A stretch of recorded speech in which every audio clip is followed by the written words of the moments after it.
जय Hind. Welcome to Dakshinai classroom. बच्चों, हम बात कर रहे हैं आज FST 3 के पेपर 2 की, और आपका JEE एडवांस बहुत ही नज़दीक है, तो ये सब जो पेपर अभी हो रहे हैं ये बहुत इंपॉर्टेंट है आप लोगों के लिए। अब अगर हम बात करेंगे इस पेपर के लेवल की, तो पेपर का लेवल एवरेज था, मतलब ऐसा नहीं था टफ था और बिल्कुल ईजी भी नहीं था, तो मीडियम सी कैटेगरी का पेपर था। जैसा JEE एडवांस का रहता है उससे थोड़ा सा ऊपर नीचे हो सकता है, वो डिपेंड, क्योंकि JEE एडवांस का फिक्स नहीं है ना कैसा लेवल है, कभी आसान आ जाए कभी टफ आ जाए, ठीक लेवल था मतलब।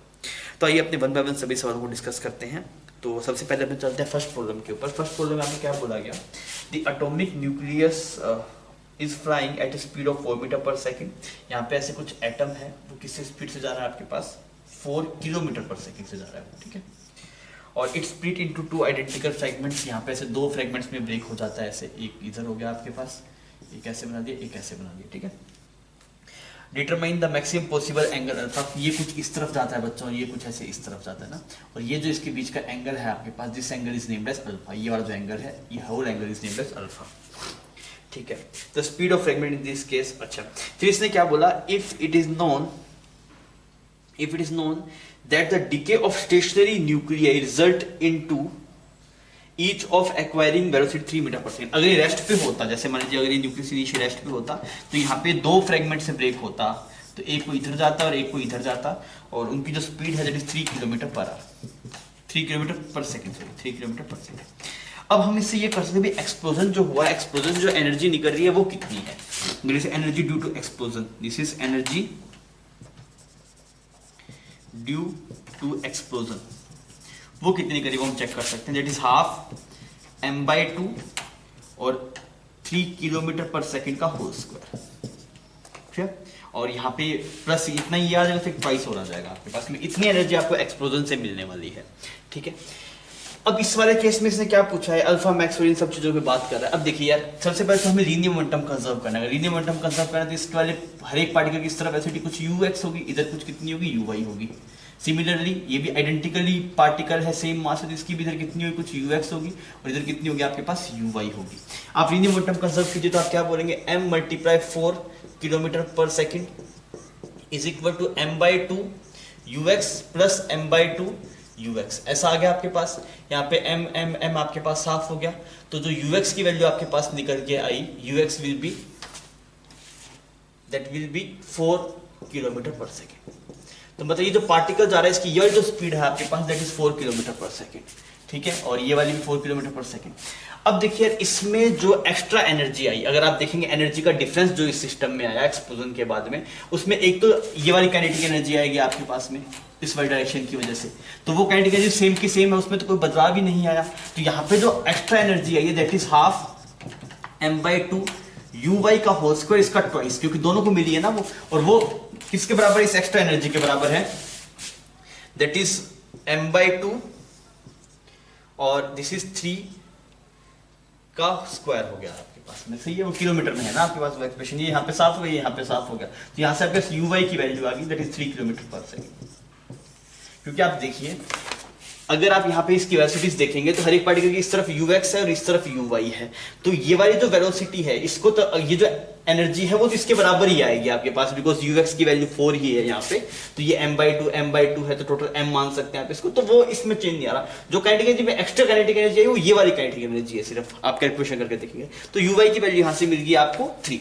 अब देखिए इस वाले पार्टिकल की इधर थी आपके पास में 4 और इधर है आपके पास में 3, तो कितने एंगल पे जा रहा है, इधर 37 डिग्री पे जा रहा है, क्लियर। तो आप बोलेंगे ये जो एंगल है 37 डिग्री, तो पहला ही ऑप्शन 37 है, क्या वो आंसर है, नहीं वो आंसर नहीं है दोस्त, क्योंकि वो अल्फा पूछा है, अल्फा 37 नहीं है, अल्फा ये पूरा एंगल है, और वो अल्फा कितना होगा आपके पास, अल्फा होगा ट्वाइस ऑफ 37 डिग्री, तो कितना बन जाएगा आपके पास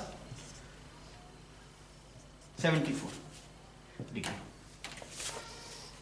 क्लियर है ये वाली बात। अब ये अल्फा है आपके पास में, अब इसकी वैल्यू कैसे निकाल सकते हैं, तो आप कर दीजिए, that is cos alpha is equal to cos twice of 37 degree, और कोस 2 थीटा क्या होता है, twice of cos square theta -1। आप सोल्व कर दीजिए तो आपके पास में कोस अल्फा की जो वैल्यू आएगी that will be cos inverse 7/5, और v डैश क्या है, v डैश इसकी नेट वेलोसिटी है, और वो कितनी आ जाएगी, v dash net velocity that will be 5 metre पर सेकंड।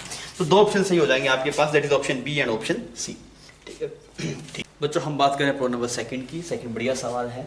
इसमें एक्चुअली क्या बोला गया कि इसकी जो वेलोसिटी है वो v है और वो कम है, वो बहुत ज़्यादा नहीं है, ऐसा कुछ बोल रहे हैं, v कम है। अब देखिए ये जब जैसे ये वाला पार्टिकल उसी से नीचे आ जाएगा, बिकॉज इलेक्ट्रिक फील्ड भी आपके पास में ऐसा इलेक्ट्रिक फील्ड है, और अगर इलेक्ट्रिक फील्ड ऐसा है तो ये इलेक्ट्रॉन्स नहीं कर रहे हैं तो अपोजिट डायरेक्शन फोर्स आएगा, तो इसी सीधा आ जाएगा। ये वाला अगर आप देखें इसकी वेलोसिटी दो कंपोनेंट बनेंगे, एक आपके पास में इधर बनेगा v cos थीटा और एक इधर बनेगा v sin थीटा। तो v sin theta straight line motion होगा, v cos थीटा की वजह से यहाँ पे आपके पास में ऐसे सर्कुलर मोशन होगा। तो ये एक्चुअली नेट पाथ दिखाई देगा, that will B helical with increasing pitch. तो पाथ आएगा बाकी सब पार्टिकल्स का इसको छोड़ के, that will B helical with increasing pitch. अब देखिए आपसे बोला गया कि यहाँ पे जब पार्टिकल स्ट्राइक करेंगे तो क्या हो सकता है, देखिए अगर जो ऐसे हॉरिजॉन्टल जा रहा होगा पार्टिकल, उसके लिए cos थीटा 0 हो जाएगा आपके पास, तो v बन जाएगा। तो वो पार्टिकल कुछ ऐसा होगा, v से जा रहा है। अच्छा मैग्नेटिक फील्ड ऐसे नीचे की तरफ है, तो ऐसे कितनी रेडियस बनाएगा वो, ऐसे कुछ सर्कुलर पाथ में घूमेगा आपके पास ऐसे, तो रेडियस जो आपके पास है mv/qb, तो मैक्सिमम जो रेडियस आ सकती है हमारे पास mv/qb। और सिमिलरली जो अपोजिट डायरेक्शन जा रहा होगा वो भी mv/qb। तो अगर आप यहाँ पे देख रहे होंगे तो इधर जो पार्टिकल चला गया होगा वो चला गया 2mv/qb, और इधर जो मैक्सिमम दूर पार्टिकल गया होगा दैट इज 2mv/qb। बात समझ में आ रही है? तो जो ये ऐसे सर्कुलर पाथ आपको दिखाई देगा, इसके बीच बीच में हर एक पॉइंट पे पार्टिकल आके स्ट्राइक कर रहे होंगे, जो मैक्सिमम एंड वाले पार्टिकल्स होंगे वहां पे है, तो रेडियस 2mv/qb हो सकती है। सबसे पहले तो बोला था electron from the circular patch on positively charge, हाँ ठीक बात है, क्योंकि यहाँ पे जो हर एक डायरेक्शन में मतलब हर एक डिफरेंट रेडियस में है आपके पास में, मैक्सिमम रेडियस बन रही है 2m, मतलब जो मैक्सिमम जो रेडियस में mv/qb, और जो मिनिमम रेडियस बन रही है 0, तो 0 से लेके mv/qb रेडियस वाले पार्टिकल आएंगे। अब देखिए mv/qb वाला आएगा तो यहाँ पे टकराएगा और इधर भी टकरा सकता है, बिकॉज़ डायरेक्शन हर एक डायरेक्शन में निकल रहा है ना आपके पास। तो नीचे पैच पे जो दिखाई देगा सर्कुलर, दैट विल बी, उसकी रेडियस दिखाई देगी 2mv/qb। फिर बी ऑप्शन से यूगा सी गलत हो गया। The radius of circular patch can be approx, ये बहुत मतलब ये कब हो सकता है, ये वाला एक्सप्रेशन, डी वाला एक्सप्रेशन, ये तभी हो सकता है जैसे मान लीजिए पार्टिकल यहाँ से ऐसे सर्कुलर पाथ में निकला है, ऐसे जैसे यहाँ पे हेलिकल पाथ बनेगा ना, ऐसे हेलिकल पाथ कैसा होता है आपके पास, ऐसे ऐसे करके कुछ ऐसा होता है। अब सोच के देखा अगर ये डिस्टेंस बहुत ही छोटी हो, अगर ये डिस्टेंस बहुत ही छोटी हो, जैसे ही हेलिकल पाथ आपके पास से बन रहा होगा, बस वो शुरू ही हो रहा था हेलिकल पाथ, इतने में यहाँ पे खत्म हो गया ये, मतलब डी बहुत ही छोटा है आपके पास, इस डी को बहुत छोटा मानना पड़ेगा। अगर इस डी को बहुत छोटा मानेंगे तो यार पार्टिकल जस्ट बस पहुंचने ऐसे कुछ हो ही रहा था आपके पास, डेविएट हो ही रहा था, इतने में यहाँ पे ये टकरा गया आपके पास। तो उस वाले केस में ये की पॉसिबिलिटी बन सकती है। तो आप डी को क्या लिखेंगे, दैट इज हाफ एक्सेशन कितना है QE/m multiply T square, because हम इस वाले पार्टिकल की बात कर रहे हैं जो हॉरिजॉन्टल डायरेक्शन में गया। अब वो क्या हो सकेगा, बहुत कम डिस्टेंस होगी तो उसको देखेंगे तो जस्ट वो रिटर्न हो रहा है वो, क्योंकि अब मेरी बात समझे, ऐसे वो सर्कल में जा रहा था और साथ में ऐसे वो नीचे की तरफ आ रहा होगा इलेक्ट्रिक फील्ड के, जस्ट अभी टर्न होते ही यहाँ पे स्ट्राइक कर गया आपके पास। तब उस वाले केस में हो सकता है सर ये वाली वेलोसिटी तो v ही थी और ये जो आपके डेविएशन है वो बहुत थोड़ा सा है, तो ये अप्रोक्स उतना आ सकता है। तो मैं देखा टाइम कितना लगेगा, 2d डिवाइड बाय QEm, ये तो आ गया आपके पास टाइम, इतना टाइम लगेगा। और ये वाली मतलब एक्चुअल में तो देखेंगे तो vt नहीं डिस्टेंस मूव किया होगा, कुछ कम किया होगा vt से, पर अगर आप अप्रोक्सीमेशन देखें तो आप इसे vt बोल सकते हैं, इसलिए उसमें ऑप्शन में बोला कि vt के बराबर। तो अगर आप देखेंगे दैट विल बिकम √2dmv²/QE, तो आपके पास में डी ऑप्शन यहाँ पे मैच कर जाएगा। क्लियर? तो यहाँ पे आपके पास में तीन ऑप्शन सही हो, option A, B and D. D option थोड़ा ट्रिकी था। बच्चों हम थर्ड प्रॉब्लम की बात करें। थर्ड प्रॉब्लम आपको बोला गया कि प्रोजेक्टाइल है और उसको वेलोसिटी गिवन है 20 मीटर/सेकंड ±5% और कितने एंगल पे, 60 डिग्री पे। तो हम यहाँ बना लेते हैं, यहाँ पे 60 डिग्री पे आपने एक पार्टिकल प्रोजेक्ट किया, किस स्पीड से, दैट इज 20 मीटर/सेकंड से 60 डिग्री के एंगल पे। If projectile falls back on the ground same level, यहीं पे मतलब इसी सेम लेवल पे ऐसे यहाँ पे गिर जाता है ये, तो रेंज के अंदर ये कुछ पूछ रहा है ना आपके पास में कि रेंज में कितना एरर पॉसिबल है वो पूछ रहा है। तो हम एक्सप्रेशन लिखते हैं, जो रेंज का एक्सप्रेशन आता है आपके पास, that is u² sin 2θ divide by g, ये आता है आपके पास, ठीक है। अच्छा यार अगर ये एक्सप्रेशन आपके पास में है तो पहले रेंज की वैल्यू निकाले, रेंज आता कितना अगर कोई एरर नहीं होती। तो u² की जगह 400 लिख दिया आपने, sin 2θ हो गया sin 120 हो गया आपके पास cos 30, दैट इज √3/2, और मल्टीप्लाई आ गया आपके पास sin 120 cos 30, यहाँ पे 10 आ गया ऐसे ना, दिस इज बिकम 20√3। क्लियर? अच्छा ये आपका 20√3 आ गया। तो x की वैल्यू जो है वो तो 20√3 है। अब 20√3 कितना आएगा आपके पास, 20 मल्टीप्लाई 1.73, आप इसे मल्टीप्लाई कर दीजिए, 6 आएगा 14.3, ऐसा कुछ आ जाएगा ना, 3.46। तो x की वैल्यू तो आ गई। अब एरर की बात करते हैं। अब एरर के लिए क्या, किस में एरर गिवन है आपको, वेलोसिटी में एरर गिवन है और थीटा बीटा में कोई एरर नहीं है, तो हम एक काम करते हैं, यहाँ पे लोग दे देते हैं, तो ये ln r हो जाएगा, यहाँ पे ट्वाइस ऑफ ln u हो जाएगा, और ये ln sin 2 theta divide by g हो जाएगा आपके पास। डिफरेंशिएट मार दीजिए, dr by r is equal to du by u। Clear? अच्छा, ये du बाई यू में आपका एरर गिवन है, ये एरर कितनी आपके पास 5% है, तो dr बाई आर कितना आएगा आपके पास, dr बाई आर आ जाएगा 10%। ठीक है, पर वैसे तो ये अब किया ज़्यादा नहीं हुआ, फिर 5% थोड़ा और ज़्यादा होता तो हमें फिर बेसिक से करना पड़ता, फिर हम लोग नहीं दे पाते, लोग लेके ये नहीं कर पाते, बिकॉज ये तभी वैलिड होता है जब आपके पास जो परसेंटेज चेंज इन डी है वो छोटा हो। तो अभी वो हम 5% छोटा मान लिया, और वो हमने ऑप्शंस भी देखे वो भी उसी तरीके से हैं, तो हमने कर लिया। पर अगर ऑप्शंस क्लोज होते हैं आपके पास में, तो हमें फिर एग्जैक्ट के लिए जाना पड़ता है, और एग्जैक्ट के लिए जाते फिर बेसिक से जाना पड़ता है आपको एरर मान के 10% एरर मान के फिर फाइनल आर निकालना पड़ता, फिर माइनस करना पड़ता, फिर एरर देखनी पड़ती, जो बेसिक अप्रोच है। ये वाले अप्रोच तभी लगती है आपके पास जब एरर कम हो। तो 5% ठीक ठाक एरर है, पर इसमें ऑप्शंस के हिसाब से हमें देखा तो वो काम करे, 5% तक काम कर जाता है वैसे, पर ज़्यादा अगर होगा ना बच्चों तो आपको फिर बेसिक से जाना पड़ेगा ना, आपको पहले देखना पड़ेगा भाई साहब आर मैक्सिमम कितना आ सकता है और उसमें एरर कितनी है, वो आपको सब निकाल के देखना पड़ेगा, फिर वो बेसिक अप्रोच रहेगी आपके पास। ठीक है, छाप लीजिए, फिर आगे बढ़ते हैं। हम बात कर रहे हैं प्रॉब्लम नंबर 4 की। एक चीज है जो बार बार गलती करवाती है कि हमें जो रिएक्शंस में जो मास यूज करने होते हैं, जो हम लिखते हैं बाइंडिंग एनर्जी या फिर क्यू वैल्यू, उसमें मास ऑफ न्यूक्लियस लेना होता है, और मोस्टली आपको गिवन होता है मास ऑफ एटम। तो मास ऑफ एटम अगर गिवन होगा तो उसे कन्वर्ट करना पड़ेगा मास ऑफ न्यूक्लियस में। कैसे करेंगे? उसमें से इलेक्ट्रॉन का मास सेपरेट करना पड़ता है। ठीक है, ये बात ध्यान रखिएगा, यहाँ पे बहुत गलती होती है। कई बार ऐसा सवाल आ गया आपके पास जिसके अंदर क्या हो रहा है कि आपको बार बार मास ऑफ एटम गिवन है और आप उसे as a mass of nucleus treat करके रिएक्शन में पुट कर देते हैं। जब भी हम यहाँ पे लिखते हैं ना क्यू वैल्यू में is equal to mass of reacted minus mass of product multiply C square, तो ये वैसे ही न्यूक्लियर रिएक्शंस हैं, तो यहाँ पे सिर्फ न्यूक्लियस के मासेस आएंगे। ये सिर्फ न्यूक्लियस कोलाइड कर रहा है, पूरा एटम कोलाइड नहीं करता है, सिर्फ न्यूक्लियस की बात होती है। और मास जो गिवन रहता है वो ऐसा कुछ गिवन रहता है आपको, दैट इज बेरिलियम 47, इसका मास कितना है, दैट इज 7.06193 AMU, ऐसा कुछ गिवन है। और जो आपके पास में इलेक्ट्रॉन का मास है दैट इज गिवन है 0.000055। अब देखिए, आप सबसे पहले बोला गया कि लिथियम जो आपके पास में है 37, वो किस में जा रहा है आपके पास से बीटा नेगेटिव डीके करता हुआ बेरिलियम में जा रहा है। तो बेरिलियम कितना हो गया आपके पास 47, और बीटा नेगेटिव डीके मतलब इलेक्ट्रॉन ऐसे। तो रिएक्शन बैलेंस हो रही है क्या? हाँ, रिएक्शन बैलेंस हो रही है। अब देखते हैं क्या ये संभव है ऐसा होना। तो ये संभव है क्या आपके पास? इसको क्या लिखेंगे आप? This is mass of lithium nucleus का प्लस कितने इलेक्ट्रॉन्स, इसमें 3 इलेक्ट्रॉन्स है। यहाँ पे क्या आएगा आपके पास?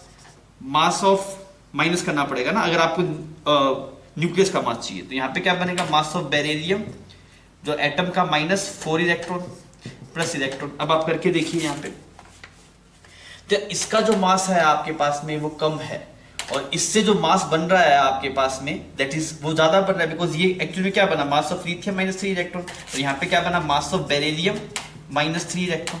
तो मेन कहानी अब इसके ऊपर डिपेंडेंट होगी। तो अगर आप इस वाले एक्सप्रेशन में करते तो चाहे इलेक्ट्रॉन का मास सेपरेट करते चाहे ना करते फर्क नहीं पड़ता, बिकॉज दोनों तरफ 3 इलेक्ट्रॉन है, पर बेसिक से करना ऐसा ही चाहिए। तो आपको दिखाई दे रहा है भाई साहब लिथियम का मास आपके पास में कम है और बेरिलियम का ज्यादा है, तो यहाँ पे जो क्यू वैल्यू आएगी आपके पास में वो नेगेटिव आएगी, तो ये रिएक्शन फेवरेबल नहीं है। क्लियर?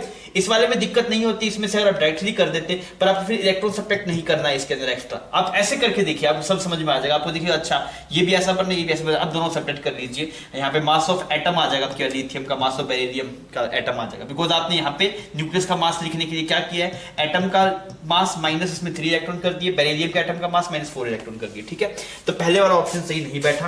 अब हम बात करते हैं बी ऑप्शन की। बी ऑप्शन में क्या बोल रहे थे? Lithium 37 can undergo beta positive decay. Beta positive, अगर बीटा पॉजिटिव में जाएगा तो रिएक्शन ही बैलेंस नहीं होगी, तो वैसे ही संभव नहीं है। तो बी ऑप्शन तो वैसे ही संभव नहीं है। फिर आपसे बोला गया कि बेरिलियम जो आपके पास में है वो बीटा पॉजिटिव डीके कर सकता है। बेरिलियम को करवा देते हैं। बेरिलियम कितना है? 47, किस में जाएगा? लिथियम 37 में। और क्या बीटा पॉजिटिव डीके मतलब पॉजिट्रॉन निकलेगा आपके पास में और एक एनर्जी निकल जाएगी आपके पास में। क्लियर है? यहाँ पे प्रोटॉन न्यूट्रॉन में ब्रेक हुआ, या प्रोटॉन न्यूट्रॉन में ब्रेक हुआ आपके पास में, तो आपके पास में यहाँ पे न्यूट्रिनो निकल जाएगा ना। ठीक है, ऐसे एनर्जी आपके पास यहाँ पे चली जाएगी। अब देखिए इसकी मास डिफेक्ट देखते हैं कैसा आ रहा है। तो ये क्या बन जाएगा आपके, मास ऑफ बेरिलियम एटम -4 इलेक्ट्रॉन का मास।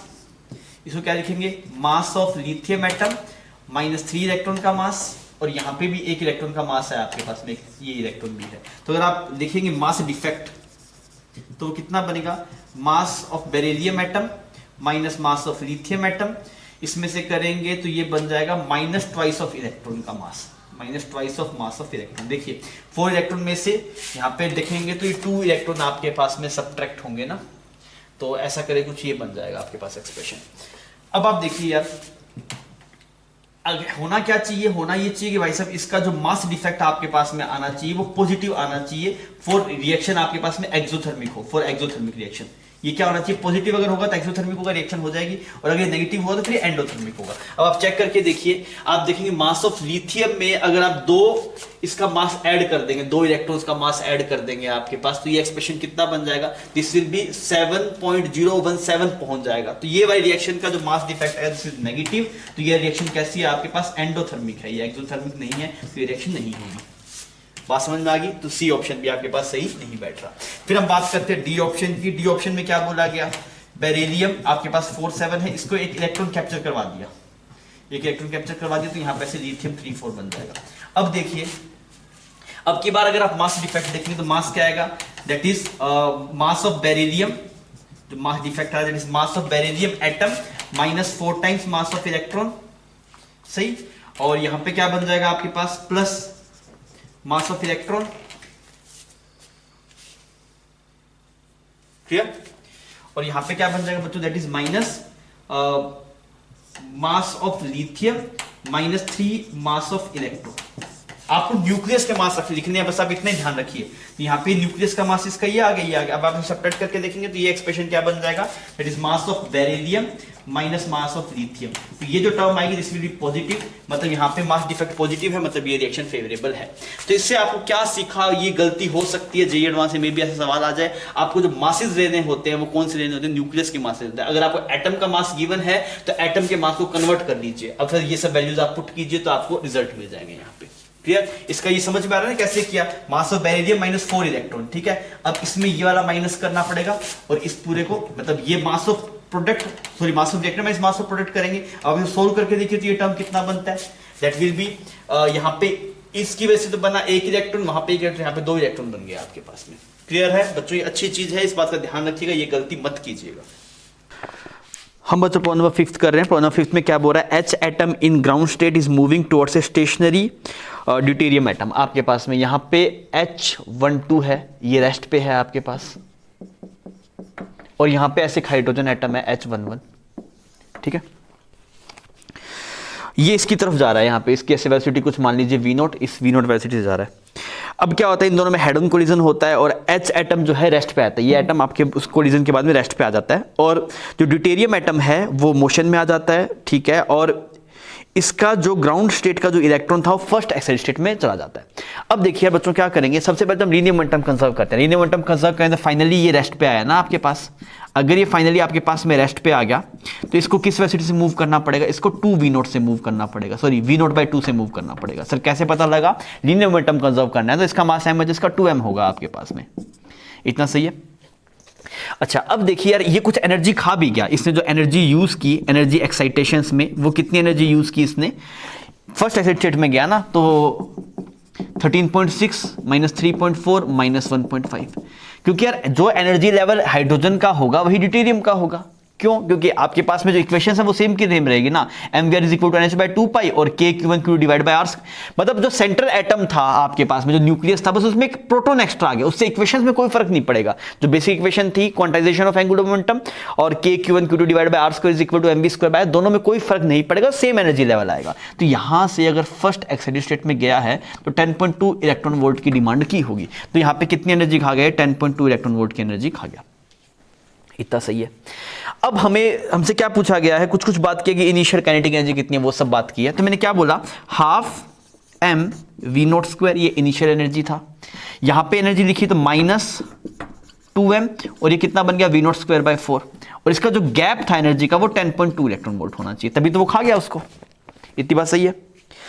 अब ये पूछ रहा है kinetic energy of H atom, तो ये kinetic energy of H atom है, यहां पे इसको लिख दिया, this is K E by two, this is become K E by two, half M not को के ई मान लिया तो के ई बाई टू आ गया आपके पास, इज इक्वल 10.2, तो के ई कितना आना चाहिए आपके पास 24.4 इलेक्ट्रॉन वोल्ट।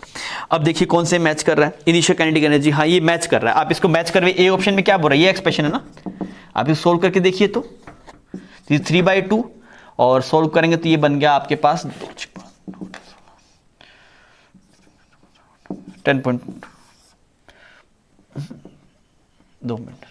20 सॉरी, ये एक्सप्रेशन आएगा, देखिए देखो दोनों मैच कर रहा है, तो ए ऑप्शन आपके पास सही है। फिर आपसे क्या बोला गया, final kinetic energy of deuterium, तो वो भी आप निकाल सकते हैं, फाइनल काइनेटिक एनर्जी कितनी है आपके पास, final kinetic energy half m 2m v0²/4, ठीक है, हाफ से हाफ कट गया, that is m v0²/4, half m v² की वैल्यू पता है 20.4, तो इसकी वैल्यू कितनी 10.2 आएगी आपके पास, 10.2 इलेक्ट्रॉन वोल्ट। अच्छा 10.2 कोरस्पोंडिंग कौन सा ऑप्शन मैच कर रहा है, फोर्थ ऑप्शन मैच कर जाएगा। आप इसको एक्चुअली उस फॉर्म में लिखा, थोड़ा डिफरेंट लिखा हो, पर आप कैलकुलेट करके देखिए यही वैल्यू आएगी 13.6, आप करके देखिए, तो ये आएगा 4 से काट देते हैं इसको, 4 3 12 4 6 16 मैच कर रहा है आपके पास, तो दो ऑप्शन मैच करके बच्चों, that is option A and option D, ठीक है।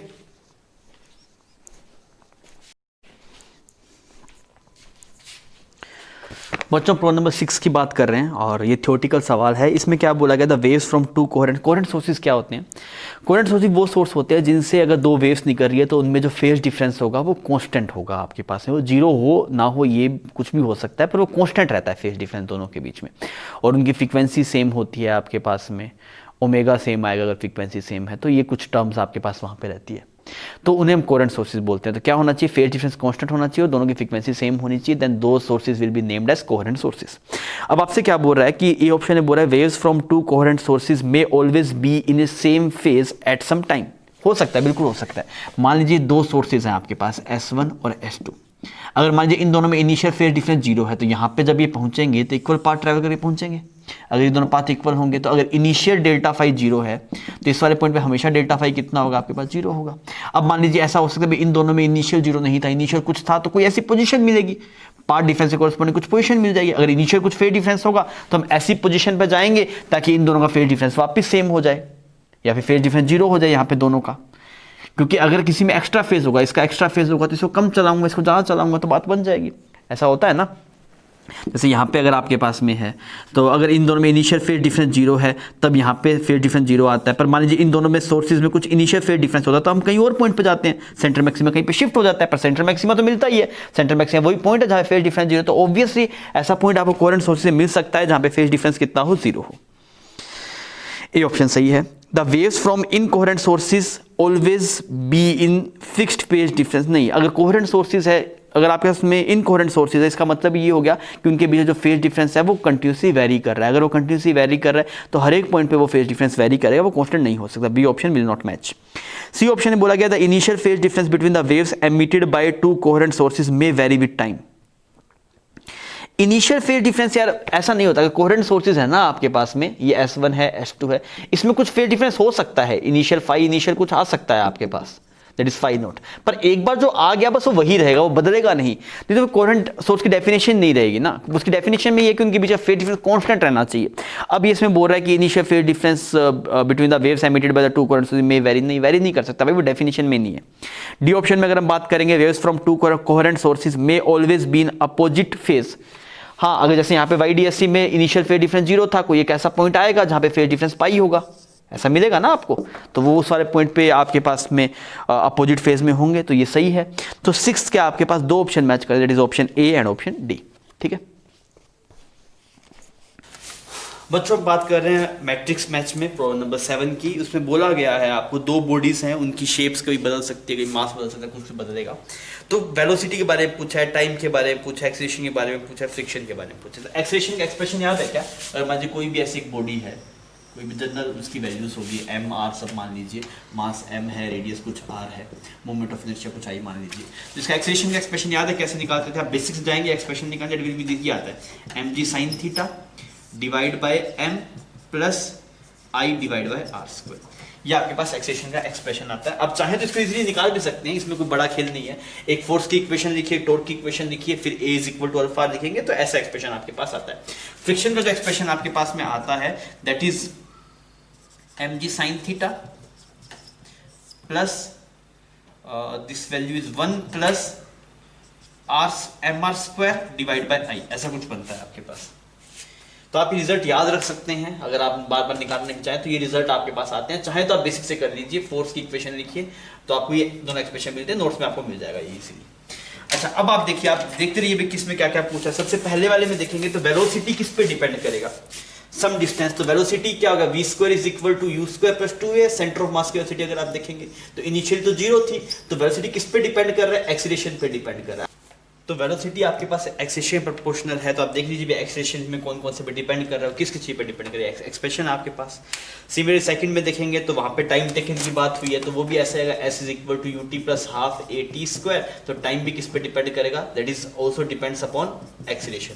तो जिस पैरामीटर्स पे ये डिपेंड करेगा उसी पे ये करेगा ना। तो P और Q का आंसर सेम आना चाहिए। एक्सेलरेशन की बात करेंगे, थर्ड वाले में एक्सेलरेशन ही पूछ रही है, तो P और Q और R इन तीनों के आंसर सेम आने चाहिए। तो किस में सेम है, D में सेम है, तो D सही हो जाएगा फिर। और एस को फ्रिक्शन फोर्स लिखा हुआ, तो आप चेक करके देख लीजिए। तो इसमें जो बेस्ट पॉसिबल आंसर जो मिलेगा आपको that will B D. Clear, ठीक है। प्रो नंबर 8 की बात कर रहे हैं, वो भी आपके मैट्रिक में इसका सवाल है। तो सर पी में क्या बोल रहा है, a variable system connected across a non ideal cell, हमने ऐसे लगा दिया। नॉन आइडियल सेल है मतलब उसकी इंटरनल डिस्टेंस होगी, हमने बना दिया। अब इसने क्या बोला, as the variable resistor is continuously increase from 0 to very large value the electric power consumed by the variable resistor. तो आपको पता है जो मैक्सिमम आता है पावर मैक्सिमम, वो कब आता है आपके पास, दैट इज वो आता है आपके पास कैपिटल आर जब स्मॉल आर के बराबर। तो कुछ ऐसा करे ग्राफ बनेगा, तो पहले क्या होगा, पहले पावर कंजप्शन बढ़ेगा क्योंकि आप 0 शुरू कर रहे हैं, तो पहले पावर कंजप्शन बढ़ेगा, इनिशियली 0 था, फिर बढ़ते बढ़ते यहाँ मैक्सिमम जाएगा, फिर घटना शुरू हो जाएगा। First increase and then decrease. तो एक तो 1 सही आ रहा है। सेकंड में क्या बोल रहा है, फर्स्ट डिक्रीज गलत बात, कांस्टेंट गलत बात, इंक्रीज और में increase over some time interval, हाँ ये बात भी सही है, भी इंक्रीज कर रहा है, इस बार टाइम इंटरवल में इंक्रीज कर रहा है। तो पी का तो 1 और 4 सही हो जाएगा ना।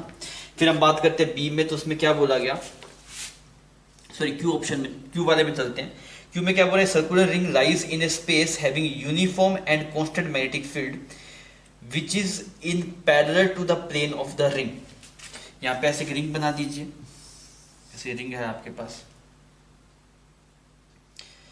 the ring is rotated by 180 degree about the diameter which is perpendicular to the magnetic field। कुछ ऐसा मैग्नेटिक फील्ड है बच्चों आपके पास, ठीक है। और इसके ऐसे परपेंडिकुलर इस पर एक्सिस के अबाउट आपने इसको मतलब कुछ 180 डिग्री आपने इसको टर्न कर दिया, 180 डिग्री टर्न कर दिया, ठीक है जी।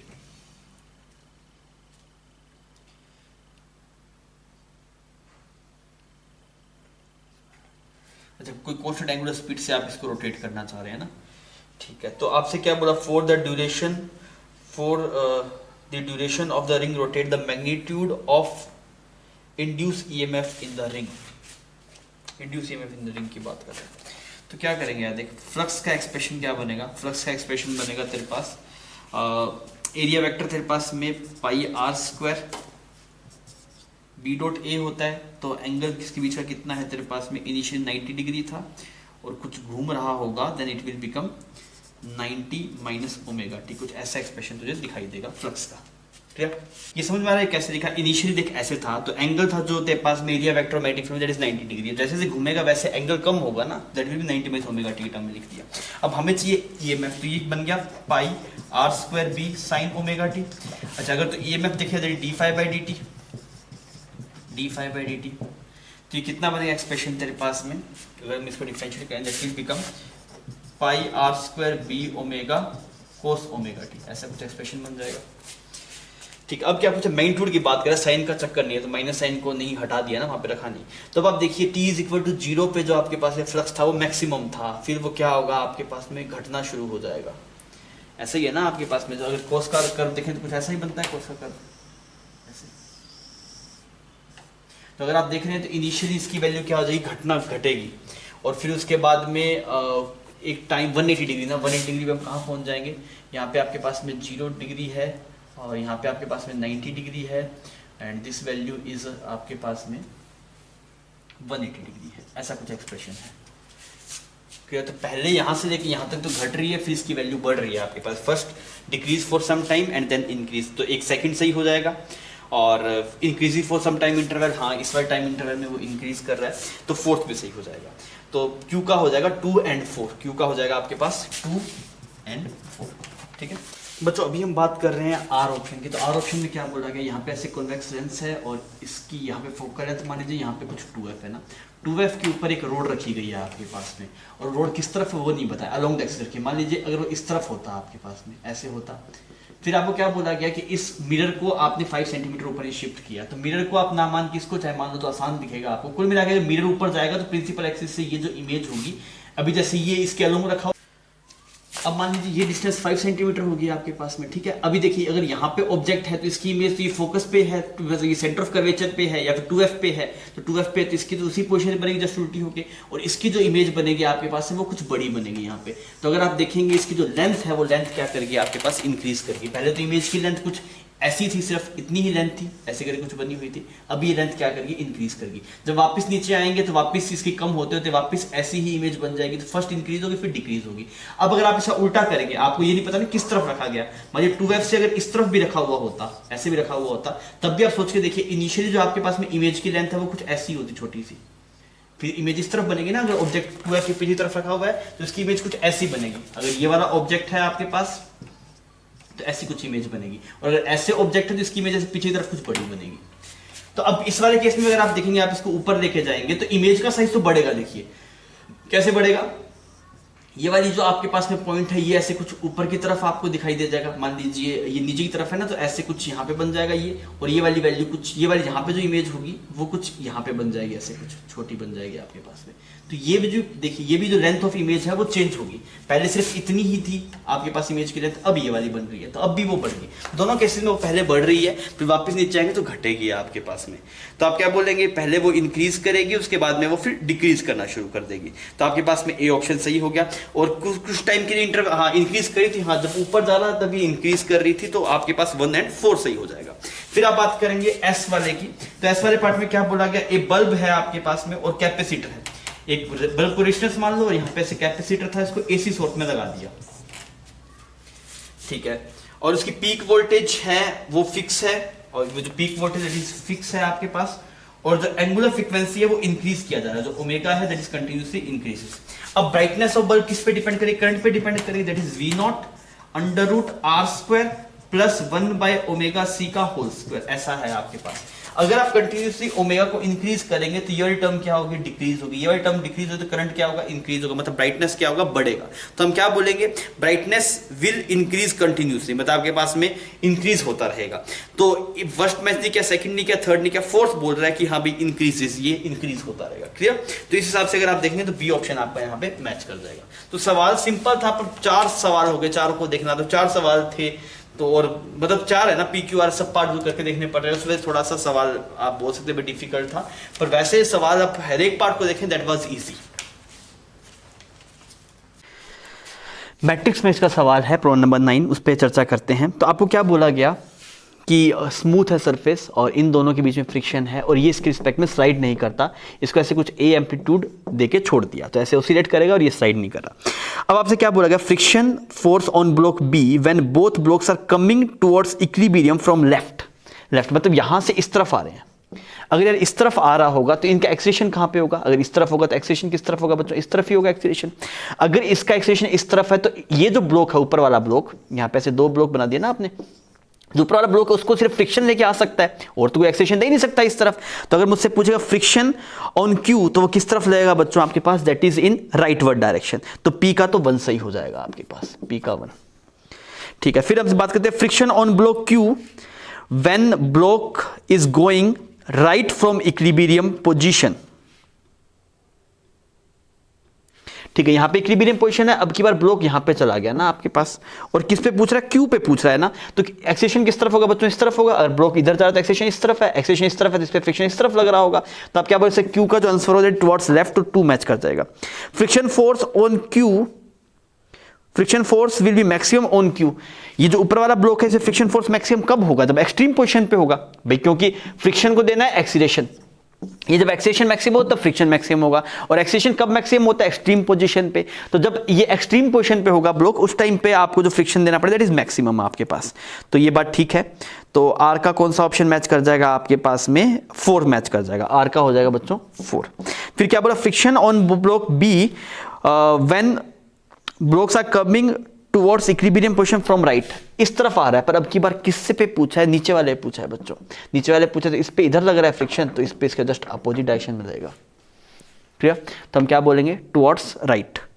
तो आपके पास में एस का 1 मैच कर जाएगा। सवाल को पढ़ना सही ढंग से ना, उसमें गलती नहीं करना, वो सीधी मिस्टेक मत कीजिएगा। ठीक है, तो इसमें ए ऑप्शन आपका मैच कर गया। बच्चों हम बात करें प्रॉब्लम नंबर 10 की। हाँ, प्रॉब्लम नंबर 10 में आपको बोला गया कि यहाँ पे इसमें करंट आई जा रहा है, इसमें कुछ करंट जा रहा है दैट इज I1, इसमें कुछ करंट जा रहा है दैट इज I2, ऐसा कुछ है आपके पास, और यहां से वापस कुछ ऐसे I करंट जा रहा है। अब हमसे क्या बोला गया? हमसे ये बोला गया कि भाई ये I किस पे डिपेंड कर रहा है, I1 किस पे डिपेंड कर रहा है, I2 किस पे डिपेंड कर रहा है, उन सब चीज़ों पे चर्चा हो रही है। तो यार सिंपल सी बात है यार, ये जो I है आपके पास में वो तो किस किस पे डिपेंड करेगा? I लिखेंगे that is E divide by R equivalent लिखेंगे तो आर इक्विवेलेंट में सभी रेजिस्टेंस आ जाएगी, तो ई पे भी डिपेंड करेगा, R1 पे भी डिपेंड करेगा, R2 R3 सब पे डिपेंड करेगा। तो अगर आप बात करेंगे आई तो किस किस पे डिपेंड करेगा? ई पे भी डिपेंड करेगा, R1 पे भी करेगा, R2 पे भी करेगा और R3 पे भी करेगा। तो फर्स्ट मैच कर जाएगा, एक तो फर्स्ट मैच करेगा, सेकंड मैच करेगा बिकॉज उसमें भी ये सब टर्म्स हैं। तो पहले का तो पी का अगर आप देखेंगे तो 4 ऑप्शन सही हो जाएंगे, दैट इज 1 2 3 एंड 4।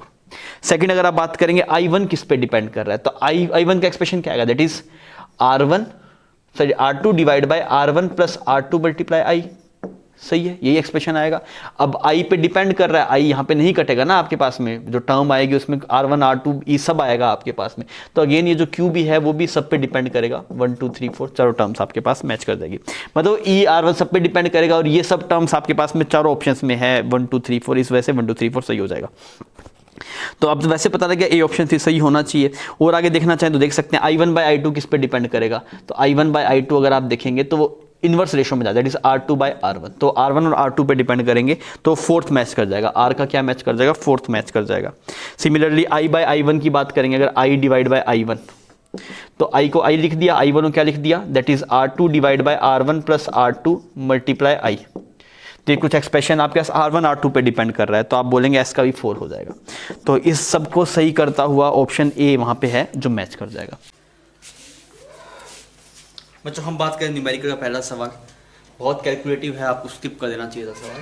और मैं बताता हूँ क्या है सवाल के अंदर। सवाल है बोला कि इस मटेरियल है ऐसे और इसकी रेसिस्टिविटी ये सब चीज़ें गिवन है, तो पहले आपको देखना है इसमें करंट कितना फ्लो कर रहा है। तो अगर हमें करंट निकालना हो तो पहले इसकी रेजिस्टेंस निकालनी है। रेजिस्टेंस कैसे निकालें? देखिए करंट ऐसे फ्लो कर रहा है ना, तो ये जो आपके पास मान लीजिए हम dx लेंथ मूव करें, यहाँ पे कुछ कितना विड्थ मूव किए, कुछ dx मूव किए, और इसका जो ये एरिया होगा, हम रेजिस्टेंस क्या होता है? dr होता है rho L by A, L कितना है dx और एरिया कितना है? ये जो एरिया है ये कितना हो गया? देखिए यहाँ से x दूरी पे गए हैं तो ये l है, ये भी l है, तो 45 हो गया, तो ये भी x हो गया, तो ये l हो गया।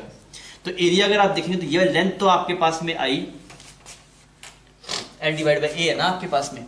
तो हमने क्या किया, हमें ये वाला एरिया चाहिए ना आपके पास में, ऐसा जो एरिया आपके पास में है, क्योंकि करंट ऐसे जा रहा है तो ये वाला एरिया हमें पिक करना है, ये वाला एरिया ऐसे जा रहा है ना करंट आपके पास, ये वाला एरिया पिक करना है। तो ये साइड तो आ गया आपके पास में x l प्लस एक्स, और यहाँ पे जो इसकी विड्थ है वो सवाल में गिवन है आपको, दैट इज d ऐसे।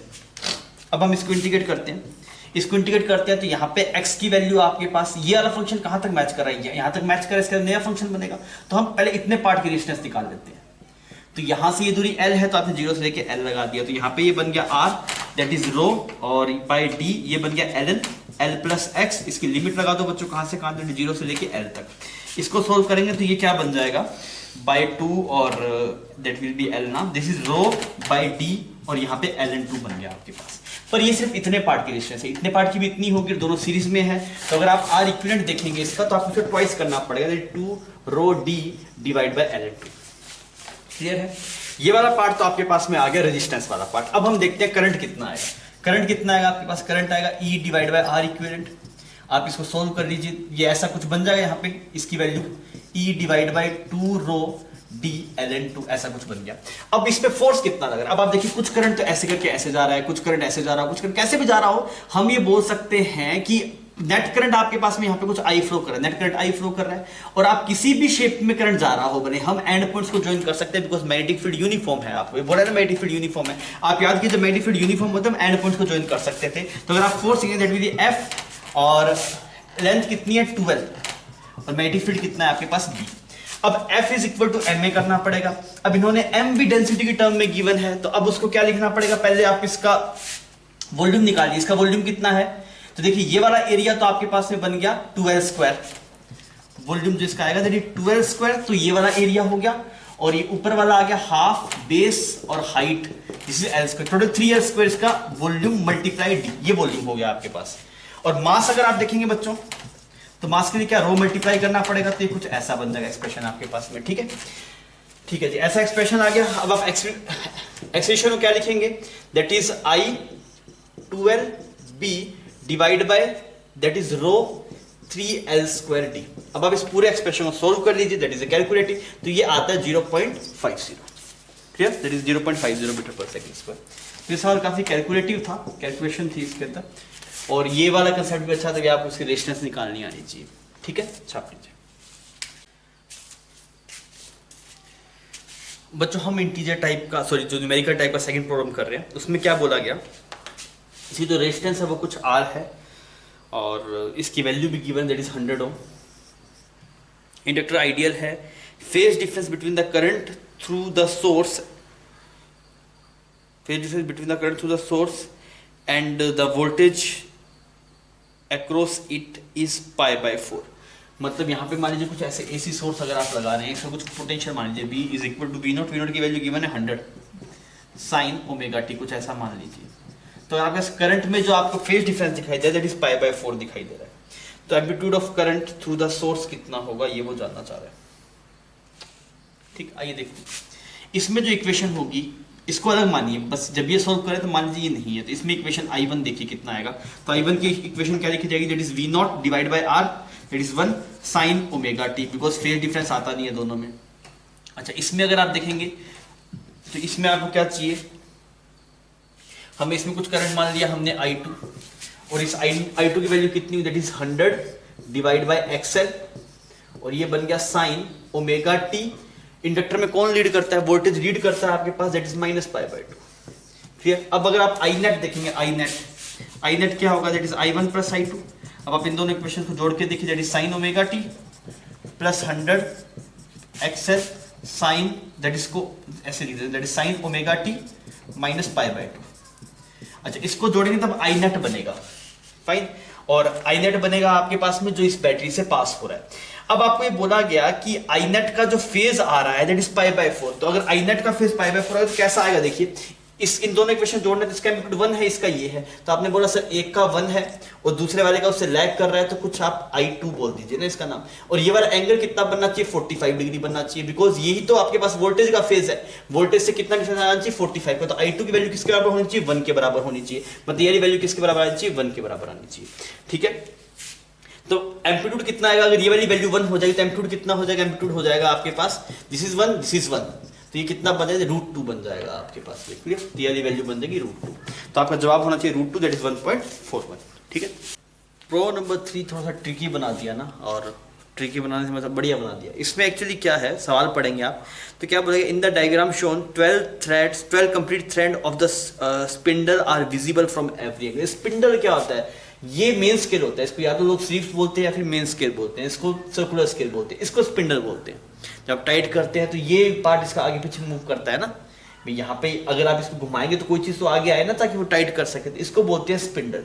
अब ये क्या बोल रहे हैं, स्पिंडल पे आपके पास में इनिशियली कितने थ्रेड्स दिखाई दे रहे हैं, इसको 12 थ्रेड्स दिखाई दे रहे हैं। ठीक है, और फिफ्थ जो यहाँ पे सर्कुलर स्केल डिवीजन था वो कौन साइड कर रहा था, इनिशियली कितने दिखाई दे रहे थे, 35 दिखाई दे रहे थे। तो अगर आप इस चीज को समझ ही नहीं पाए वैसे कहाँ पे बात करें तो बहुत दिक्कत हो जाएगी ना। फिर आपको देखिए 35 पहले कैसे थे, मतलब 35 पहले कैसे हो सकते हैं, फिर तो मतलब पहले तो आपके पास में रीडिंग कम होनी चाहिए, पर ये रीडिंग नहीं है, ये आपके पास में स्पिंडल पे थ्रेड है। अब सोचिए अगर ये ऑब्जेक्ट नहीं होगा तो ये स्पिंडल ज्यादा लेंथ का होगा, आपको ज्यादा थ्रेड्स दिखाई देंगे। तो इनिशियली आपके पास में कितने 35 कंप्लीट थ्रेड्स प्रेजेंट थे इसके अंदर। अब 35 की जगह अब कितने 12 है, तो कितना मतलब कितने थ्रेड्स आगे शिफ्ट हुए होंगे, 35 minus 12 that will B 22 threads. तो 22 तो आपके पास में आ गई मेन स्केल की reading, this is main scale reading, समझ में आ रहा है आपके पास। इस जो मेन स्केल आपके पास रीडिंग है वो 22 थ्रेड्स की है आपके पास, बिकॉज 22 थ्रेड्स आपके पास शिफ्ट हुए हैं। और जो एक्स्ट्रा है आपके पास पे दैट इज आपको बोला गया 56 common scale circular scale division coincide कर रहा है। तो टोटल क्या बना है 22 main scale division plus 56 circular scale division, ये आपके पास में रीडिंग आएगी आपके पास। तो इसमें एक चीज उसने बदल दी, स्पिंडल पे बता दी, इस वजह से थोड़ा सा हो सकता है कि लोग फंस गए हों इसके अंदर। पर ध्यान रखिए स्पिंडल क्या होता है पता होना चाहिए। इसको क्या बोलते हैं, इसको स्लीव्स बोल देते हैं, स्लीव्स ने बोले तो मेन स्केल बोल देंगे। थिम्बल इसको बोलते हैं, जिसको हम रोटेट करते हैं उसको थिम्बल बोलते हैं, मतलब उस पर मीटर नहीं है, वो पीछे की तरफ वाला जो पार्ट होता है उसको थिम्बल बोलते हैं। आप देख लीजिए कि 22 मेंस की रीडिंग कितनी थी 1 mm थी। अच्छा 56, अब देखते हैं यार ये कितना आएगा आपके पास दिस सर्कुलर स्केल डिवीजन। तो आपको बोला गया कि 100 जो पार्ट्स हैं वो 1 mm के बराबर है, तो एक पार्ट किसके बराबर है, 1/100। ये वैल्यू कितनी है 22.56। क्लियर है बच्चों। तो अच्छा था, ऐसा सवाल जेई में आ सकता है कि हम जिस चीज के हैबिचुएट हैं उसका जस्ट उल्टा कर देते हैं। हम हमेशा यहाँ पे ये वाली रीडिंग की बात करते थे कि यार इसने इसकी बता दी इसमें कितने थ्रेड्स हैं। तो थ्रेड से आप बेस के डिवीजन देख सकते हैं कि भाई कितने डिवीजन इधर उधर शिफ्ट हुआ होगा, वहां से आप आगे प्रोसीड कर सकते हैं। ठीक है बच्चों, अगर हम बात करें प्रॉब्लम नंबर 4 की, तो आपको बोला गया कि इसको जब ऐसे डिस्प्लेस करेंगे तो कितना टाइम पीरियड आएगा। देखिए जब ये इस तरफ जा रहा है, जब आपके पास में ये लेफ्ट साइड में जा रहा होगा, लेफ्ट साइड में, तो ओनली ग्रेविटेशन वर्क करेगा, ओनली ग्रेविटेशन विल एक्ट। जो टॉर्क आएगा आपका सिर्फ ग्रेविटेशन। और राइट साइड में जा रहा होगा आपके पास, तब दोनों का आ रहा होगा आपके पास में, ग्रेविटी भी आ रहा होगा और साथ में ये जो स्प्रिंग फोर्स है ये भी आ रहा होगा। समझ में आ रहा है कि अगर इस तरफ जाएगा तो वो जो कोड है वो स्लैग हो जाएगा, तो कुछ होगा नहीं। सबसे पहले हम ये देखते हैं कि इस वाले केस में कितना आ रहा है आपके पास। अगर सिर्फ यहाँ पे कोई स्ट्रिंग वगैरह नहीं था तो ऐसा अगर देखेंगे तो टॉर्क क्या लिखेंगे, that is mg L/2। mg यहाँ पे लग रहा है आपके पास, ये एंगल कुछ थीटा है आपके पास, यहाँ पे कुछ थीटा है ऐसे, it is mg L/2 sine theta. और अगर SHM की बात कर रहा है ये आपके पास में, तो वो आपके पास मतलब टाइम पीरियड अगर बात करें तो हमें थीटा छोटा लेकर करना पड़ेगा, तो हम कर नहीं पाएंगे ना। That is mg L/2 theta is equal to I, that is ml²/3 multiply alpha ml साफ हो गया आपके पास, 3g/2l theta is equal to alpha. तो ओमेगा की वैल्यू कितनी, √3g/2l। ये एक्सप्रेशन आ गया आपके पास ओमेगा का। ठीक है अच्छा, फिर अगर हम बात करें कि इस तरफ अगर आप जाएंगे, स्ट्रिंग भी आपके साथ में अगर हो, जैसे स्ट्रिंग आपके पास में होगी, तब क्या होगा, एक फोर्स तो लग रहा होगा, दैट इज k, ये वाला एंगल को थीटा मान लेता हूँ, तो दिस फोर्स विल बी, इसको f बोल देता हूँ, स्प्रिंग का फोर्स।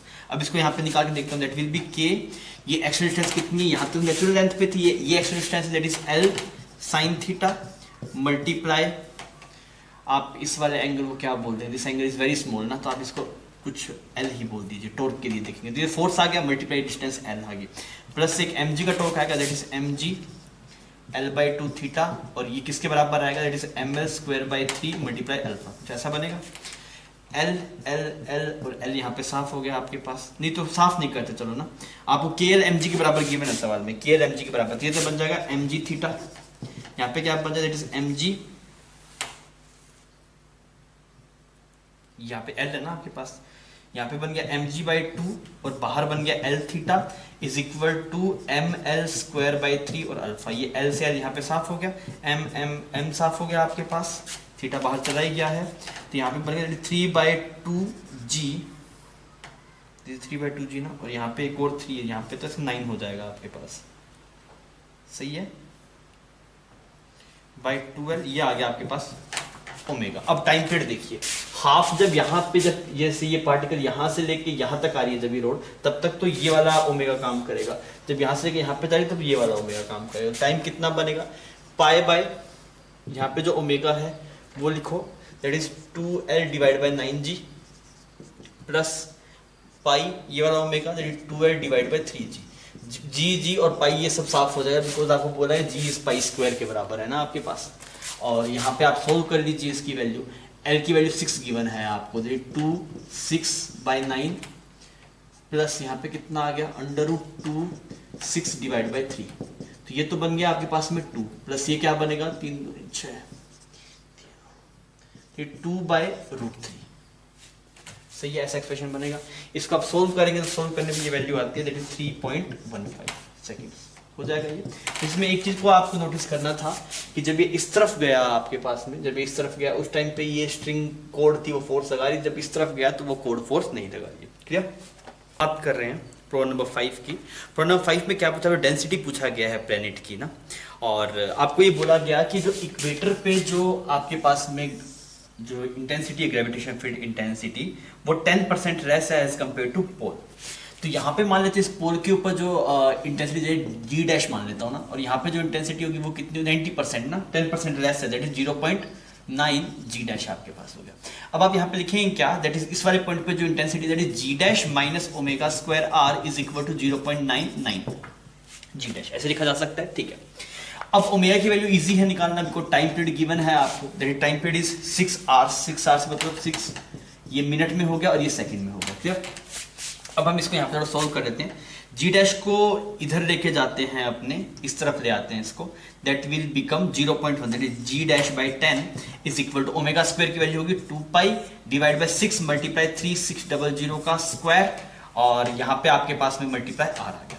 अब इस जी डैश को क्या लिखा जा सकता है? जी डैश को लिखा जा सकता है that is G M divide by R square, यही होता है ग्रेविटेशन फील्ड इंटेंसिटी सरफेस पे। इसकी वैल्यू हम यहाँ पुट कर, that will become G M divide by R square multiply 10, ये वाला आर भी यहाँ पे this is become R cube, this is become R cube, और यहाँ पे जो एक्सप्रेशन है आपके पास दिस इज बिकम 2 पाई और ये 63600 इसका स्क्वायर, ऐसा कुछ लिखा हुआ है आपके पास। अच्छा, हमें चाहिए या डेंसिटी, डेंसिटी होता क्या है? डेंसिटी होता है that is m divide by 4/3 pi R cube. तो m divide by R cube तो है, बस 4/3 पाई नहीं है। तो एक काम करते हैं, यहाँ पे 4/3 पाई लिख देते हैं, और यहाँ पे भी आप नीचे लिख देते 1/4/3 पाई। अब सही है, अब बात बन जाएगी। तो ये टर्म तो बन गया m divide by 4/3 pi R cube, ये रो बन गया ना, तो g rho multiply 10 is equal to, यहाँ पे काटते हैं, दिस विल बिकम 3, और यहाँ पे पाई स्क्वायर से ये पाई कट जाएगा आपके पास, तो ऊपर बचा सिर्फ पाई, नीचे क्या बचा 33600 इसका स्क्वायर, और यहाँ पे आपके पास 4 बन गया, ऊपर से 3 बन गया। सही है ये बात? ठीक है, इसको भी अगर आप सोल्व करना चाहें तो कर सकते हैं। अब जी की वैल्यू पुट करें, जी की वैल्यू कितनी है 6.67 10 टू पावर -11, तो रो का एक्सप्रेशन जो आपके पास बनेगा that is 3 pi divide by 4, यहाँ पे आ गया आपके पास, इस 3 को मिटा दे तो नीचे 3 बन गया, और यहाँ पे बन गया 3600 का होल स्क्वायर। इतना सही है ये? ठीक है, और यहाँ पे ऊपर चला गया आपके पास में 10, और g की value that is 6.67 10 to the power 11 ऊपर चला गया। आप इसे सोल्व कीजिए, क्वेश्चन को आप सोल्व कर लीजिए, पहले जीरोस आप उड़ा लीजिए, यहाँ पे आप सोल्व करने का कैलकुलेटिव है ये सवाल। सोल्व करने पे आपके पास ये एक्सप्रेशन है 0.3 divide by 10 to the power 0.3 multiply 10 to the power 4, ऐसा कुछ एक्सप्रेशन आपके पास आएगा। और आपसे पूछा गया रो बाय 10 टू द पावर 4 कितना होगा, तो वो आपका 0.3 आंसर हो जाएगा। क्लियर? थोड़ा कैलकुलेटिव है बच्चों ये सवाल, पर अप्रोच सिंपल है, अप्रोच क्लियर होनी चाहिए। ठीक है बच्चों, हम न्यूमेरिकल वैल्यू वाला 6 प्रॉब्लम कर रहे हैं। उसमें बोला गया 53 डिग्री के एंगल पे इंसिडेंस हो रहा है। सबसे पहले तो ये वाला एंगल निकालते हैं, ये एंगल डेविएशन पूछ रहा है ना, तो डेविएशन का जो एक्सप्रेशन आता है that is I plus E minus A आता है ना आपके पास। तो आई पता है, हम ई निकाल लेते हैं, ए भी पता है, तो काम बन जाएगा। तो यहाँ पे लिखें that is sine 53 is equal to mu sine R1, ये वाला एंगल हो गया R1। ठीक है, इसको नाम क्या देंगे, दैट इज R2। ठीक है, साइन 53 की वैल्यू कितनी है आपके पास, that is 4/5 is equal to 4/3 sine R1। तो ये कट गया आपके पास, तो R1 की वैल्यू जो आपके पास आई, R1 is equal to 37 degree. Clear? ये वाला एंगल 37 आ गया। यार अगर ये 37 है तो R1 प्लस R2 होता है A के बराबर। तो अगर R1 आपके पास 37 है तो R2 कितना बचेगा, सिर्फ 3 डिग्री बचेगा, सिर्फ 3 डिग्री। अब यार 3 डिग्री बच गया, अब 3 डिग्री कैलकुलेशन ऐसे नहीं कर सकते क्योंकि 3 डिग्री वैल्यू नहीं पता, तो हम क्या करें, 3 डिग्री छोटा मान के हम प्रोसीड कर लेते हैं। तो मैं यहाँ पे क्या लिखूंगा, that is mu sine R2 is equal to sine E होना चाहिए आपके पास। तो म्यू की वैल्यू लिख दी 4/3, R2 बहुत, साइन R2 की value that is sign 3 degree ना, छोटा है तो उसका 3 डिग्री में ही बोल दीजिए आप। अरे ठीक है, is equal to sine E,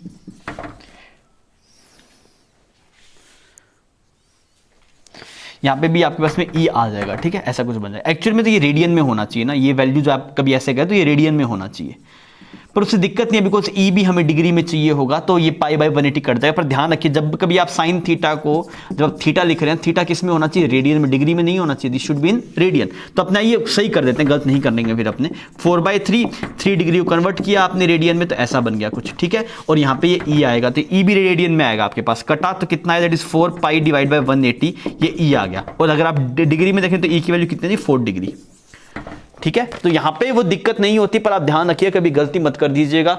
sine theta जब आप थीटा लिखने जाएं तो थीटा भाई साहब किस में होना चाहिए, डिग्री में नहीं होके रेडियन में होना चाहिए। अब सारा काम बन गया आपके पास में, आई है, ई है, ए है, सब है, आप पुट कर लीजिए यहाँ पे। तो आप इसको सॉल्व करेंगे, then I will be 53 degree, E will be 4 degree, और माइनस ए की वैल्यू आ गई 40 degree, this will become 17 degree. Celsius कहाँ लगा है, दैट इज 17 डिग्री। तो हम 7th प्रॉब्लम कर रहे हैं। 7th प्रॉब्लम में क्या बोल रहा है, ऐसे एक रोड है इन दो सोर्स और सिंक के बीच में, और उस रोड की जो लेंथ है वो लेंथ है आपके पास 1 मीटर। लेंथ कितना है आपके पास, 1 मीटर। अच्छा, एक साइड का जो temperature that is 100 degree centigrade, और दूसरे वाले का है आपके पास 0 डिग्री सेंटीग्रेड, ठीक है। फिर क्या बोला, at distance 25 centimetre from the end of higher temperature, यहाँ से 25 सेंटीमीटर के ऊपर आपने यहाँ पे ऐसे एक हीट का सोर्स लगा रखा है, ठीक है। और ये डिस्टेंस कितनी होगी, 75 सेंटीमीटर। अच्छा, फिर हीट का सोर्स है और ये कितनी पावर दे रहा है, that is Q is equal to 80 watt. 80 watt है मतलब पावर है, दैट इज dQ/dt, क्लियर। अब मुझसे क्या बोल रहा है, एरिया गिवन है आपको, रोड का एरिया गिवन है, दैट इज 100 सेंटीमीटर स्क्वायर, और जो thermal conductivity constant that is 50 what पर मीटर केल्विन, ऐसा कुछ एक्सप्रेशन है। अब देखिए हो क्या रहा है, इसको अगर आप रेजिस्टेंस से कन्वर्ट करें तो ऐसा कुछ दिखाई देगा आपको, इसकी थर्मल रेजिस्टेंस, इसकी थर्मल रेजिस्टेंस, और यहाँ पे कुछ करंट, हीट करंट जो आ रहा है, इसको हीट करंट बोल सकते हैं ना, 80 आ रहा है हीट करंट। अच्छा, इसकी रेजिस्टेंस का फॉर्मूला होगा, थर्मल रेजिस्टेंस फॉर्मूला आता है थर्मल रेजिस्टेंस L/Ka। हम कैसे करते हैं, हम ऐसे बोलते हैं dQ/dt is equal to Ka/d∅dx। तो मुझे क्या दिखाई दिया, क्यों ना इसे हीट से मतलब करंट से लिंक कर दिया जाए। dQ/dt क्या बन जाएगा, IH, this will be named as heat current, ठीक है। और ये किसके बराबर है, dθ डिवाइड बाय dx/Ka, ऐसा कुछ लिख सकते हैं इसको। अब देखिए ये तो हीट करंट है आपके पास में, और इसको आप लिंक करके देखिए नॉर्मल वाले से, delta V divide by R. तो इलेक्ट्रिक करंट की बात करें तो पोटेंशियल डिफरेंस रिस्पॉन्सिबल था करंट को फ्लो करवाने के लिए। अगर आप हीट करंट की बात करें, temperature difference is responsible for heat current. इसका रेजिस्टेंस R होता है, इसका रेजिस्टेंस, इसको बोल देते हैं, तो ये क्या हो गया, L divide by Ka, this is L divide by Ka। तो यहाँ पे देखिए ये थर्मल रेजिस्टेंस का एक्सप्रेशन होता है। अब इसका L कितना है, this is L/4 and this is 3L/4, सही है ये बात। तो मैंने लिख दी that is L/4 divide by Ka, इसका जो R आएगा आपके पास that is 3L/4 by Ka, clear. तो इसको L/Ka को R0 बोल दो, तो ये कुछ आ गया आपके पास, R is equal to R0/4, और ये आ गया आपके पास दैट इज 3R0/4। अब देखिए अब सवाल कितना हलवा है ये, अब नोडल मेथड से इसको रगड़ देंगे। देखिए अभी तो इसका टेम्परेचर है 100, इसका टेम्परेचर है 0, इस वाले पॉइंट का टेम्परेचर पूछा है। अब मैंने क्या लिखा, मान लेता हूं कि यहां से कुछ हीट करंट जा रहा है I1, यहां पे कुछ हीट करंट जा रहा है I2, समझ में आ रहा है, हीट करंट। तो अब आ कितना आ रहा है 80, ये फाइनल श्योर है ना। अगर इसमें भी नहीं पता तो मान लेता इधर I3, पर मुझे पता है इसमें तो आ रहा है फाइनली, तो मैं क्या लिखूंगा 80 is equal to I1 plus I2, clear. ये किरचॉफ्स लॉ नोडल मेथड हमने लगा दिया यहाँ पे। अब देखिए 80 को I1 की वैल्यू कितनी है, I1 है आपके पास T minus 100 divide by R/4, ठीक है, plus T minus 0 divide by ये R कितना है, दैट इज 3R/4, ठीक है बच्चों, इतनी बात। उसको इधर लेके चलते हैं, तो यहां पे क्या एक्सप्रेशन बन जाएगा, इसको मिटा रहा हूं ना, इसको इधर लेके अगर हम जाएंगे तो ये बन जाएगा आपके पास R/4 को इधर लेके निकल लेते हैं ना, this is 80 R/4 is equal to T minus 100 plus T/3, इतना सही है। अब यार R की वैल्यू निकालते हैं। L की वैल्यू कितनी है, L की वैल्यू 1 है, L/Ka को R बोला है ना आपने, तो L की वैल्यू होगी 1, K की वैल्यू कितनी है सवाल में 50, और एरिया की वैल्यू कितनी है 100 सेंटीमीटर स्क्वायर ना। 100 सेंटीमीटर को अगर आप मीटर में 1/100, तो ऐसे कुछ 2 आ गया आपके पास। R की वैल्यू आ गई 2, ये ओम नहीं है ना, ये थर्मल रेजिस्टेंस, इसकी वैल्यू आ गई 2, पुट कर देते हैं। देखिए तो यहाँ पे आ गया आपके पास, दिस विल, इसकी जगह 2 आ जाएगा, तो यहाँ पे 2, तो ये 40 बन गया आपके पास। 40 प्लस 100 इज इक्वल टू आ गया 40/3, सही है। तो यहाँ पे बन गया 140 इज इक्वल टू 40/3, तो यहाँ पे 2 आ गया आपके पास, और यहाँ पे आ गया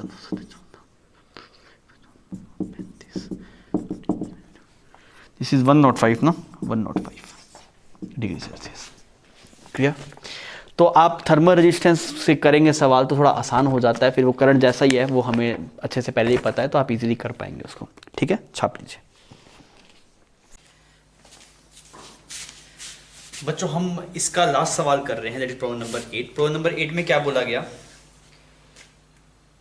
कि ऐसा कुछ आपके पास में एक राइट सेंटर है, इसकी ये सेंटर राइट है, ऐसा कोई मास नहीं है, और इसकी रेडियस है वो आपके पास that is 5 centimetre, that radius is 5 centimetre, और हॉरिजॉन्टल एक्सिस में क्या अबाउट रोटेट कर रहा है, ये ठीक है। ये जो स्ट्रिंग है वो आपके पास है मासलेस है, 2 मास हैंग किए, ये 3 kg और ये 5 kg।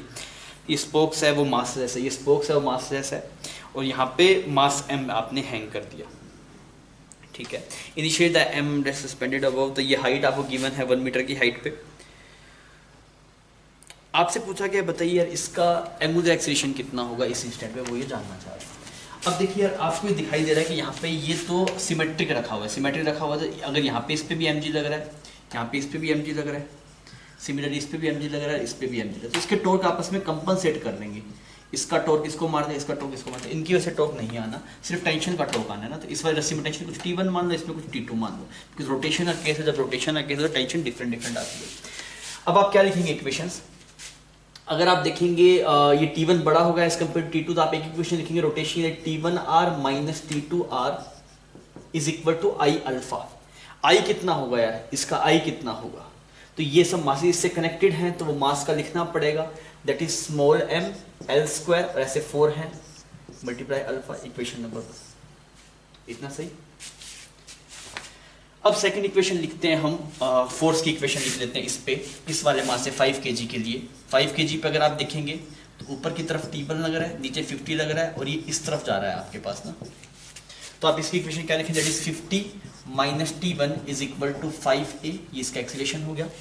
3 kg वाले की लिखेंगे अगर आप, तो 3 kg वाले पे T2 ऊपर की तरफ लग रहा है, और यहाँ पे से 30 लग रहा है, T2 बढ़ाएगा, then T2 minus 30 is equal to 3a, ये इक्वेशन नंबर 2 हो गया बच्चों, ये इक्वेशन नंबर 3 हो गया। तो रिपीट कंडीशन अगर आप लिखेंगे तो a is equal to alpha, एक और इक्वेशन लिखना पड़ेगा आपको। ठीक है, ये 4 इक्वेशन आपके साथ होगी। यहाँ से अगर आप सोल्व कर लीजिए, अब देखिए आपके पास अब यहाँ पे 4 इक्वेशंस है ना, ये 4 इक्वेशंस हैं, इन 4 इक्वेशन को आप सोल्व कर लीजिए। आपको सब वैल्यूज तो पता ही है, एल की वैल्यू आपको गिवन है, एल की वैल्यू 20 सेंटीमीटर मीटर में कन्वर्ट कर लीजिएगा, आर की वैल्यू सेंटीमीटर में मीटर में कन्वर्ट करके पुट कर लीजिएगा।